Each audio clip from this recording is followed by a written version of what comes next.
و خان صاحب دا کوم ځای ته دې راوستو؟ دا غر وګوره، دلته هوټل څه کوي؟ مونږ خو دې له لوږې مړه کړو. بیخي صحیح ده، مونږ معدې خرابې شو. کینه د غریب سړي زویه، داسې هوټل ته دې بوځم، داسې هوټل ته کباب، روش، پلاو، اوښې خواري بنوي. ما سره راغلی، ما سره بس ملګری لږ وزغمه، زو روان یو. ځه دا د غریب سړي زوی وګوره، ولې ودرېدې؟ دا د غریب سړي زوی وګوره چې مخته به رواني، پیسې څوک ورکوي او مخته څوک دي. زه نه ځم. رښتیا وایي که نه؟ لکه ښه شه، پرېږده د غریب سړي زویه، د غریب سړي زویه خان نو خرچې کوي که ته یې کوي چې مخکې روان وي. مخکې شه خان صاحب، وږی دی، پوه نه شو، دا دی رانه شه شه. دا د غریب سړي زامن چې څه وویني بیا یې سترګو نه تیاره راشي او خلک نه ویني ځي. خیر خان صاحب، خیر دی، ډېر زیات یې غوسه کړم.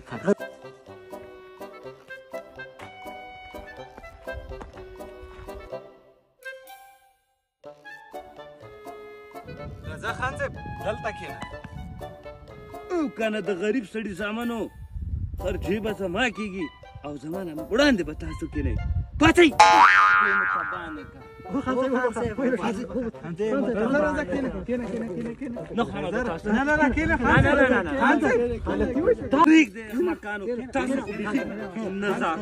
نزاکت نه پېژنئ. غلطي دوه وي. دومره زر زر مه خفه. هوټل یې راوغواړئ، چای راوړئ.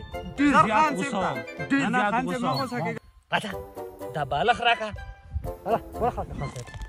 خان صاحب ته بالښت کېږده وایي، پې کېږده وایي چکې کا. یوه داسې مزېداره چفي راته ولګوئ چې دا وجود مې بېغمه ډوکوي. خان صاحب روش کله راوړي؟ روش روشونه به راشي، کبلونه به راشي، کباب، هر څه به هر څه به راشي، خو راځي. تاسو خو صبر وکړئ. خان صاحب نور ګزاره نه کېږي، او ټالي ته آواز وکړه چې اډر ورکړو. صبر وکړه خان صاحب، اډر زه ورکوم. کېنه د غریب سړي زویه، ته په څه پوهېږې؟ زه یې ورکوم اډر. دواړه مې لوګانې، اډر زه ورکوم. زه سم لیدلی یو که نه، چېرته مخکې داسې هوټل ته تللي یو که نه، پوزه م راته پرې کړه. اخر خان میرزا خان یم، زه بل څوک نه یم. چوپ شئ، پاڅه هوټلي باندې غږ وکړه. هوټلي دلته راشه. درغلم.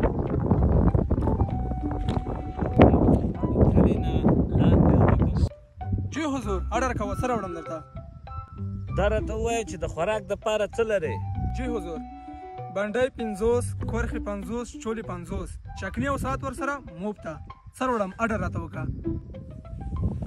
دا نور هر څه یې پرېږده، 3 پلیټه ښه زبردسته چکني راوړه، هغه ځکه چې زما د ملګرو معدې خرابې دي. پاسه مړه، دا شټل ته وګوره، هغه د چکنۍ هوټل دی. پاسه ځه، پاسه خان پړکه، پاسه پاسه یې مړو. دا خو مې د پلارو نه کوو چې نن داسې راته ناست دی. پاسه یې د هوټل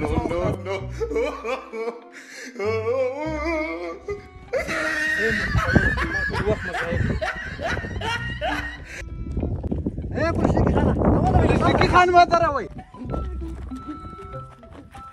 ولې څه خبره ده؟ خدای دې غرق نه کړه د غریب سړي زویه، ته وایې زه خان یم. تا خو وویل چې کبلي ده، روش ده، کباب ده، کړۍ ده، لږه یې چکنۍ ته راوستو. لرې شئ د غریب سړي زامنو، څوم لیدلي دي او که نه، ټول عمر په کورونو کې شفتلې خوړلې، اوس چکني نه خورئ. پرېږدئ، خو د همدې وړ یې که نه.